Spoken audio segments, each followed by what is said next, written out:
Oke, balik lagi sama gue di sini. Ya, gue bakalan ngelanjutin tentang teori peluang, probability gitu kan. Kemarin tuh baru tadi malam sih sebenarnya. Kemarin tuh gue ngebahas tentang metode sampling gitu. Jadi ini ada sangkut pautnya gitu kan. Nah, untuk terakhir kali di materi atau mata kuliah teori peluang, kita bahasnya tentang distribusi gitu kan. Ya enggak, tentang distribusi, tentang monoton naik, tentang field dan segala macam. Nah sekarang kita naik lagi nih, setelah kita mengetahui peluang itu bagaimana, distribusi itu bagaimana, kita ke ekspektasi. Nah kenapa kita membahas ekspektasi? Nah kemarin kan sudah gue tunjukin teorema di metode sampling itu membutuhkan ekspektasi untuk menghitung mean atau rata-rata gitu ya, mean, iya benar, rata-rata gitu. Jadi langsung saja Hana tulisit. Di sini definisinya adalah ekspektasi itu adalah nilai rata-rata yang diharapkan jika percobaan diulang berkali-kali gitu. Jadi misalkan sampel kita ngambil, nilai ekspektasi dari rata-ratanya itu harus mendekati data real gitu. Biar apa? Biar bisa digeneralisir. Maka dari itu dinyatakan dengan ekspektasi, harapannya gitu kan, pendugaannya gitu kan. Jadi coba kita lihat ya, kita pelajari dulu biar agak lebih banyak kita bahasnya, gak keburu waktu karena limit menit gua di HP itu 30 menit ye, memori terbatas, HP 2019 gitu ya. Oke. Jadi yang pertama udah kita tahu bahwa distribusi itu terbagi dua gitu ya, secara garis besarnya, discrete dan continue. Nah di sini itu juga membuat perumusan atau bentuk ekspektasi itu sedikit berbeda. Berbedanya kenapa? Karena yang menyesuaikan dengan distribusi itu. Jika distribusi itu discrete ya kita pakainya sigma gitu kan. Kalau di equation itu nulisnya S-nya gede. Ya, beda dengan sigma ini, S-nya kecil atau bukan kapital gitu kan, pakai sigma biasa gitu. Sigma gitu. Jadi pakai sigma gede gitu. Atau kapitalnya dalam huruf Latin gitu. Pakai sigma dengan memasukkan X atau nilai ekspektasinya di sana, ya. Contoh, di sini ada kasus nih langsung ya. Karena kita membicarakan tadi udah disinggung bahwa ekspektasi itu adalah nilai rata-rata sesuai dengan perumusan sigma X. Misalkan jadi ini ekspektasi dari muncul dadu 1. Ekspektasinya berarti kita tulis munculnya itu adalah 1 dikali dengan peluang, ya kan. Ini nih rumusnya nih kejadian X-nya dan ini peluangnya, ya kan. Kita menghitung kejadiannya 1 nih, dadu 1 dikalikan dengan peluangnya 1/6.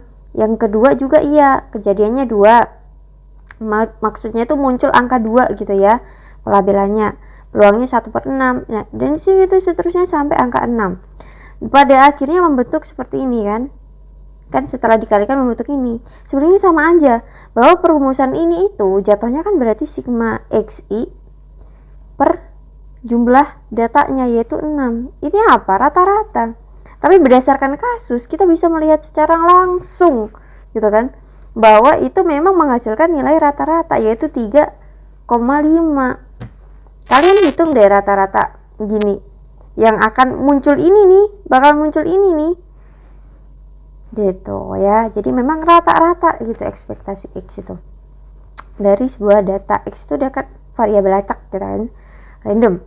Selanjutnya untuk yang continue ya udah pasti pakai integral dengan perumusan atau syarat-syarat yang sama, ya kan. Jadi dari batas bawah ke batas atas itu peluangnya 1 total semua, ini juga nih peluangnya 1. Nah gitu. Nah bentuk ekspektasinya gimana? Ya sama dengan tadi kan pakai sigma, ini ada X-nya ada fx-nya, sama. Bedanya dia apa? Di integral sama sigma-nya gitu. Contoh kasus ya kita pakai data continue. Contoh kasusnya tadi kan pakai data discrete tuh, dadu tuh. Ya, kita pakai data continue untuk kasus yang continue 0 sampai 1. 0 sampai 1 berarti X-nya kita masukkan gitu kan. membentuk diintegralkan menjadi 1/2. Masih ingat ya rumus integral ya? Ini udah sampai sini kalian masih lupa ya? Oke. Ini adalah setengah. Kok bisa setengah nih? Ini masukkan ya, masukkan 2 min setengah, ini masukkan 0 kuadrat, ini jadinya setengah gitu. Aman ya? Nah, setengah ini min. Loh, kok bisa minnya setengah? Nah, 0 sampai 1 minnya atau nilai tengahnya itu kan 0,5 sayangku. Begitu ya. Dengan kasus fungsinya di sini satu atau uniform biasanya gitu. Uniform itu distribusi continue, jangan salah, continue.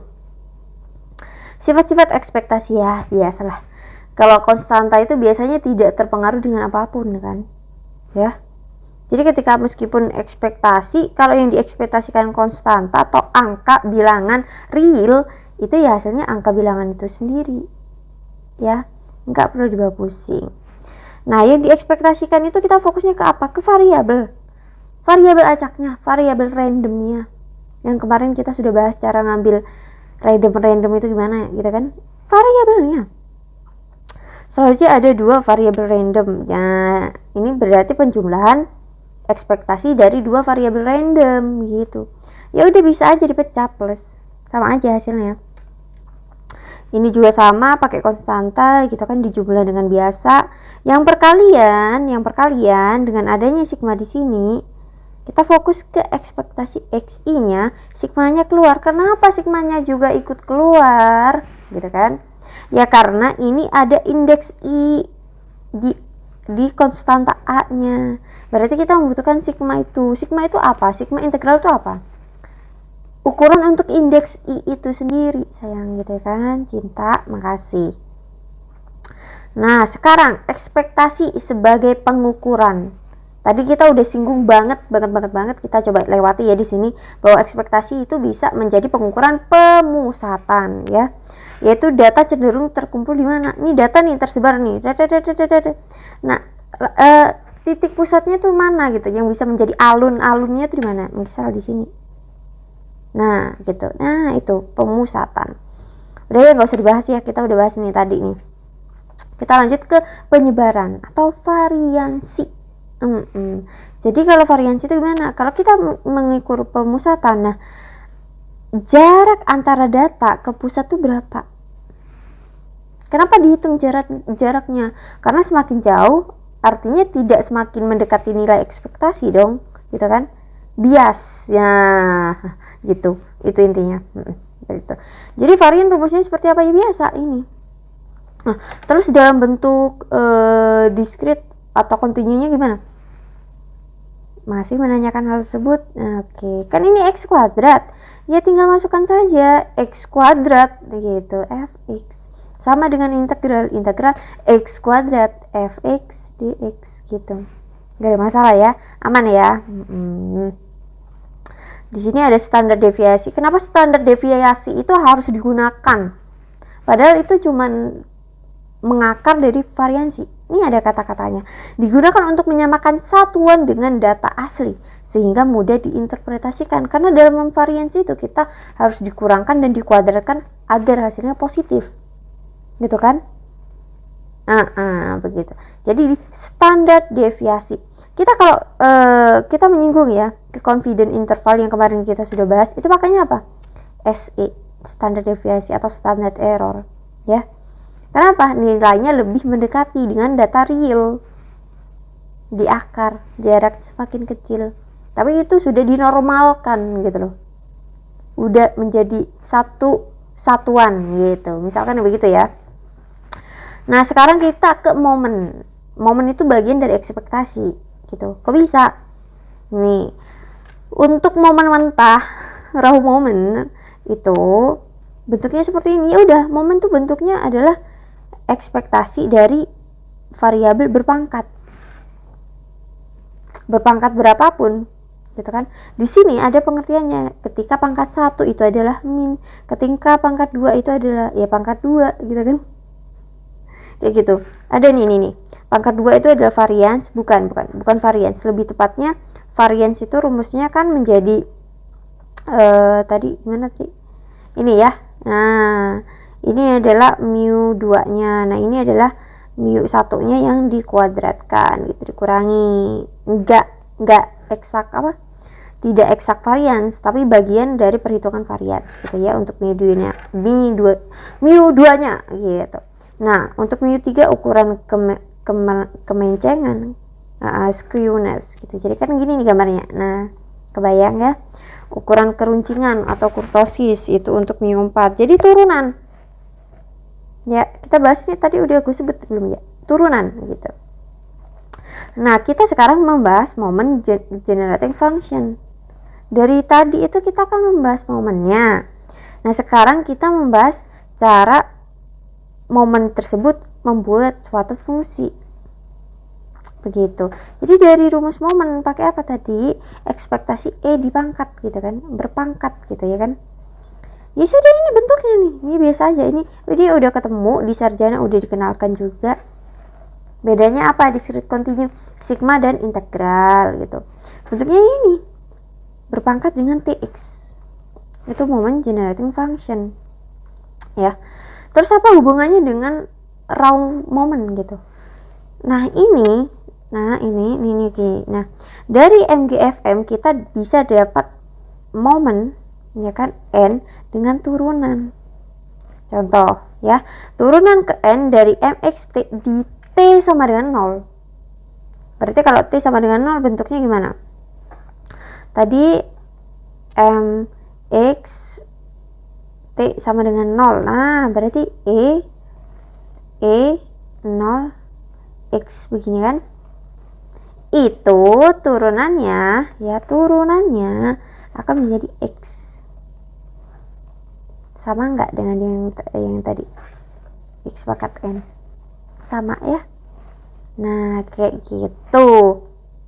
Oke, turunan ke n dari mx di t sama dengan 0 akan mendapatkan raw momen ke n seperti yang udah gue jelaskan nih. Ini bentuk momennya nih. Kita turunkan akan membentuk apa? 1 plus t. Kok bisa 1 plus t? Ini kan 1 menjadi 0 nih, 0. Yang ini t saja menjadi 1 plus t kuadrat. 2 nya turun per 2 t, ini pangkat 1. Jadinya berapa? 1 plus t. Masih ingat ya turunannya? Aman banget. Berarti turunan 1 ketika t sama dengan 0. Nah ini nih momen ke 1 alias apa? Rata-rata gitu ya. Untuk momen kedua yang kita gunakan untuk perhitungan varians gitu, sama turunan kedua dari sini nih diturunkan, hasilnya 1. Dan ternyata sejak turunan ketiga sampai 4, 5, 6, 7, 8, 9, 10 itu udah mentok 0 ya kan. Tapi kita nggak tahu batasan aslinya gimana, tapi udah mentok aja turunannya 0 gitu. Oke, jadi varians ini rumusnya kita masukkan yang tadi, ada EX kuadrat hasilnya 1, minnya juga 1, dikuadratkan sama hasilnya 0 gitu ya untuk variansnya. Sekarang kita ke covariance atau hubungan. Nah ini kan kita membicarakan ekspektasi. Nah bentuk ekspektasi dari covariance itu bagaimana? Covariance itu selalu membicarakan dua variabel acak, x, y gitu. Kalau covarian itu membicarakan satu variabel, ini jatuhnya apa? Varians gitu kan. Tahu kan matriks varians covariance gitu. Kalau diagonalnya itu varians, selain diagonal itu adalah covariance atau penilaian hubungan antar variabel. Nah, kita oke, aman. Di sini ada interpretasinya ketika x naik nih, atau scatter plot. Tahu kan scatter plot? Jadi data tersebarnya itu gimana? Naik kah gitu? XY-nya gitu. Berarti hubungannya positif gitu. Kalau turun hubungannya negatif gitu. Udah biasa aja itu. Itu regresi linear biasa. Sifat-sifat covarian silakan lihat sendiri. Udah aman. Nah, ini nih. Nih, konstanta akan selalu keluar, akan selalu dikeluarkan gitu ya. Aman ya. Konstanta tidak berpengaruh, tapi skala berpengaruh. Nah, oke, aman. Selanjutnya, penjumlahan ya udah biasa aja. antara covariance ini kan hubungan ya, ini tuh hubungan X plus Y dengan Z gitu. Jadinya gimana ya, hubungan X dan Z ditambah dengan hubungan Y dan Z. Aman. Nanti mungkin gue akan bahas tentang rancangan percobaan atau kualitas cerdas, peracakan kualitas cerdas. Nah, itu kita membahas tentang interaksi-interaksi gitu ya, lebih jelas di sana. Nah, di sini tentang independensi. Udah gue sebutkan bahwa covariance itu menentukan adanya hubungan atau tidak, seberapa kuat apa hubungannya, negatif atau positif gitu kan. Nah, di sini independen berarti tidak ada hubungan. Berarti covariance-nya itu sama dengan 0. Tetapi ketika covariance itu 0 bukan berarti variabelnya itu independen. Seperti yang sudah gue jelaskan di thumbnail yang gambarnya pink. Nah, itu hasilnya 0 tapi tidak independen. Karena apa? Batasan Y ditentukan oleh X. Ya, batasan wilayah Y ditentukan oleh persamaan X. Itu tergantung. Tapi dalam penilaian hubungan atau covariance, korelasinya itu 0. Nah, ada kan beberapa case yang bikin kita mumet. Nah, itu tuh. Di sini korelasi sama, ini covariance dibagi dengan standar deviasinya. Ya, ini hubungannya udah gue jelasin tadi. Sekarang kita ke karakteristik function. Apa itu gitu kan? MGF itu memiliki masalah karena MGF itu tidak bisa dipakai untuk semua distribusi yang ada di dunia ini. Gitu ya. Kenapa tuh? Karena bentuk MGF tuh tadi itu ini kan bentuk moment generating function bisa tak hingga atau divergent untuk beberapa distribusi. Kasusnya, contohnya distribusi dengan ekor berat. Ekor berat itu gimana? Gini nih, seret begini. Tak hingga, ekornya berat banget gitu, memanjang. Kalau distribusi normal yang pengen kita capai itu kan gini nih, gambarnya slup normal aja tuh ya batasannya, nggak yang memanjang begini. Kalau udah memanjang begini, ekornya panjang, itu berbahaya. Kita harus menerapkan beberapa metode untuk penelitian yang sesuai. Aman. Distribusi tertentu yang nilainya bisa sangat besar dengan peluang kecil. Untuk kasus ini, moment generating function-nya tumbuh sangat cepat, ekspektasinya bisa tidak konvergen. Gitu ya, tidak terbatas gitu. Akibatnya MGF tidak ada atau tidak terdefinisi. Nah, dari situ kita membutuhkan karakteristik function yang bisa masuk ke semua distribusi. Bedanya apa sih kalau dibandingkan dengan MGF? Nih. Nah, gue zoom, kelihatan bedanya ada I di sana. Kenapa ada I gitu? Dimana I itu adalah bilangan kompleks. Akar min 1 itu adalah bilangan imajiner, ya kan? Gue selalu bilang ini bilangan akar 2, terus akar 3, ini bilangan imajiner. Karena biasanya tidak terbatas gitu koma-komanya. Nah, ini juga untuk menentukan kekompleksan distribusi. Jadi kita bisa wakili sehingga kita bisa menemukan karakteristik functionnya. Contoh di sini ya. Di sini ada cos TX dan I sin TX. Sudah, cos dan sin nilainya selalu antara min 1 dan 1, ya kan? Tahu kan gambar trigonometri yang begini? Nah, tuh. Terus yang begini, nah, ya ingat ya. Oke. Itu sudah menyatakan min 1 dan 1. Ada batas di sana. Batasnya nilai mutlak lagi, bagus banget lagi. Min 1 ini nih, min 1 ini adalah Y-nya ya. Jadi 1 ini min 1. Jadi ada batasan yang bisa membuat dia itu konvergen. Paham? Paham tidak? Kalau tidak, baca bukunya. Artinya tidak peduli seberapa besar X, maka nilai EITX tetap terbatas. Kenapa? Ya memang udah dibatasi karena I itu apa tadi? I itu nih bilangan kompleks. Nah, sudah paham? Pasti konvergen. CF juga bisa menghasilkan momen kalau momen ada. Nah, ini nih. Momen tuh nggak ada T-nya. Kalau MGF, moment generating function, itu ada T-nya. Kalau characteristic function ditambah I-nya. Oke, paham? Oke? Aman banget. Jadi karakteristik function itu sebenarnya versi probabilitas dari transformasi Fourier. Artinya mengubah distribusi ke bentuk frekuensi. Ke gambar ya? Apa lihat muka gua tadi? Nah, gitu. Jadi mendapatkan kembali distribusi asli, menganalisis sifat-sifatnya. Namanya udah jelas, karakteristik function. Sudah ya? Paham ya? Di sini ada ketidaksamaan Chebyshev. Nah, ini adalah bentuk untuk penemuan data yang terlalu kompleks, sama dengan yang tadi itu, ya kan? Dari karakteristik ini ada lagi yang lebih kompleks, yaitu ketidaksamaan Chebyshev gitu. Nah, ini bentuknya. Nanti mungkin kalau ada contoh data gitu, gue bakalan praktekin juga ya pakai R gitu, kalau ada gitu ya.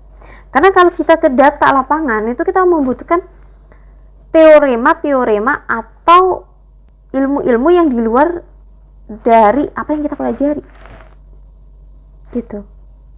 Kita kan tadi mempelajari fungsi MGF dan segala macam, karakteristik function sama Chebyshev ini kan nggak terlalu kayak mendalam gitu kan, tapi ternyata di dalam dunia nyata mereka lah yang dipakai gitu kan. Di sini contoh ya, berada dekat dengan min, ada K sama dengan 2 ya, minimal 75% data dalam 2 sigma. Nah gitu ya. Chebyshev itu dibangun dari ekspektasi varian juga, di mana ini adalah aplikasi langsung dari momen yang sudah kita bahas. Berbeda dengan normal dan binomial, Chebyshev berlaku untuk semua distribusi. Nah, ini karena distribusi itu tidak selalu normal, tidak selalu binomial, tidak selalu uniform, kompleks banget. Bahkan skripsi gue itu pakai mixture normal, gue paksain normal tuh data. Oke, gitu ya. Ini bagian paling penting secara praktis ya. Oke, memberi batas probabilitas. Kalau kita tidak tahu distribusi X, kita tetap bilang kemungkinan X jauh dari min itu kecil. Kita nggak tahu apa-apa, tapi yang paling pasti mereka akan tersebar di sekitar min gitu kan. Jaraknya pasti kecil. Worst case guarantee, Chebyshev memberi batas paling aman konservatif gitu ya. Tanpa tahu bentuk distribusi, kita tetap bisa kasih jaminan probabilitas. Sama dengan karakteristik function gitu ya. Kita bisa membaca karakteristik dari distribusinya melalui metode pembatasan tadi. I sama dengan akar min 1. Gitu. Oke. Ini bisa dibaca sendiri karena ini tuh hanya informasi tambahan yang sangat-sangat berguna, tapi tidak dibahas di ujian. Biasanya gue nggak tahu ya, soal-soal aja gue nebak. Oke. Penerapan pada distribusi. Nah, ini yang dibahas. Pada distribusi itu ada yang namanya joint distribution ya, distribusi gabungan. Nah, ini udah dipelajarin juga di SMA sebenarnya dan di sarjana juga. Nah, joint itu seperti ini peluangnya, udah ya, aman ya. Menggunakan joint density, aman ya, aman. Dengan syarat seperti ini, peluangnya pasti 1 gitu kan. Fungsinya harus lebih atau sama dengan 0 gitu ya. Wah, udah capek nih gini.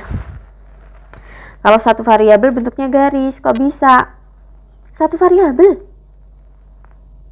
garis kan memang. Kalau 2 variabel membentuk Y dan X, berarti ada dua wilayah gini, membentuk apa? Bangun datar. Benar banget. Selanjutnya discrete, sigma, continue, integral gitu ya. Apa? Ini ada ciri-cirinya nih. Ketika kita menanyakan marginal function untuk X-nya, kita menjumlahkan Y-nya. Ketika kita menanyakan marginal function untuk Y-nya, kita menjumlahkan X-nya. Sama dengan integral.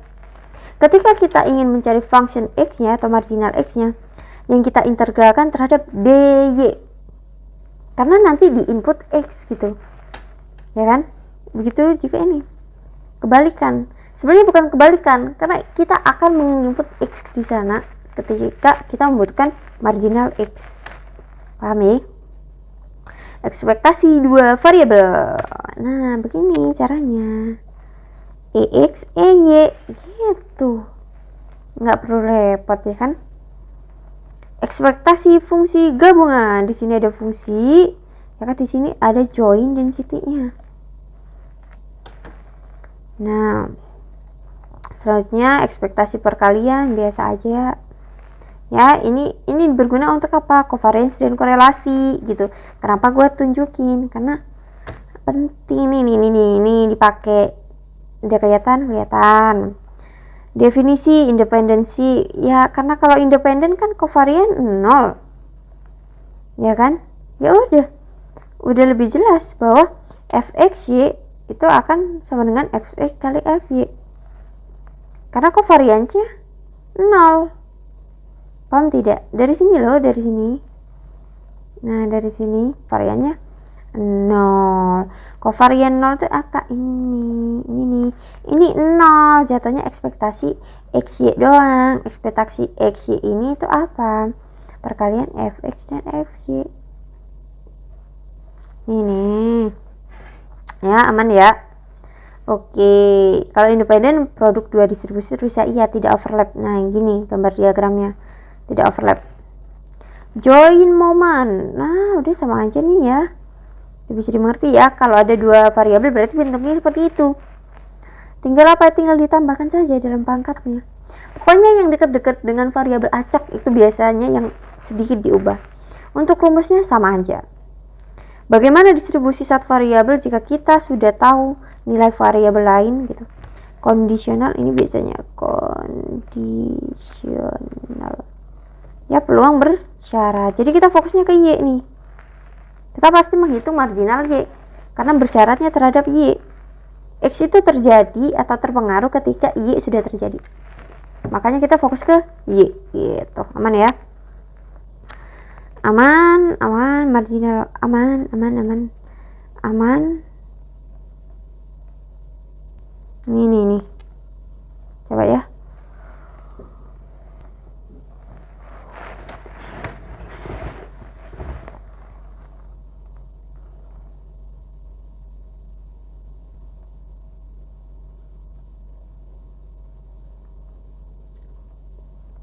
Nah, ini kan bersyarat Y, berarti yang diintegralkan terhadap dx. Sama aja ya, balikan begitu. Ya. Ini untuk variansnya, untuk peluang bersyarat loh ini. Untuk peluang bersyarat nih, ada beda ya. Ada beda, ini ada ekspektasi dari varians, ini variansnya biasa gitu ya. Untuk mencari varian X dari kondisional persoalan gitu. Jika independen akan menjadi seperti ini. Iyalah, tadi sudah dikatakan ya. Nah jadi bentuk independennya akan seperti ini. Ekspektasi IX Y itu kan membutuhkan ekspektasi X Y begini ya kan, per ekspektasi Y. Ketika independen ini kan menjadi ekspektasi X ekspektasi Y ya kan, dibagi ekspektasi bersyaratnya Y. Nah tinggal ini doang karena independen gitu, tidak ada pengaruh. Y mau jingkir balik ke X tidak ada pengaruh gitu kan. Sekarang kita ke covariance-nya tentang peluang bersyarat nih, sama aja gitu ya, pakai dengan regresi hubungan linearnya persyarat gitu, tinggal turunkan saja rumus-rumus yang tadi. Nah sekarang kita ke soal, screenshot aja ya, screenshot aja karena ini udah lengkap banget nih gue jawabnya. Nih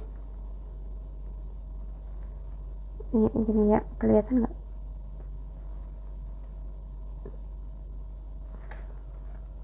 Pakai integral. Kenapa? Continue, data continue pakai integral. Kita buktikan sama dengan 1 ya kan, seret. Nah perlahan saja dari yang dalam dulu integralnya, baru yang keluar gitu ya. Soal nomor 2 masih tetap continue di sini, sama prosesnya. Yang ditanyakan di sini udah X pangkat 2 gitu ya, ekspektasi X pangkat 2. Jadi kalau X pangkat 2 ya ininya X pangkat 2 gitu kan. Ininya mah sama gitu, ini mah sama. Mana ya?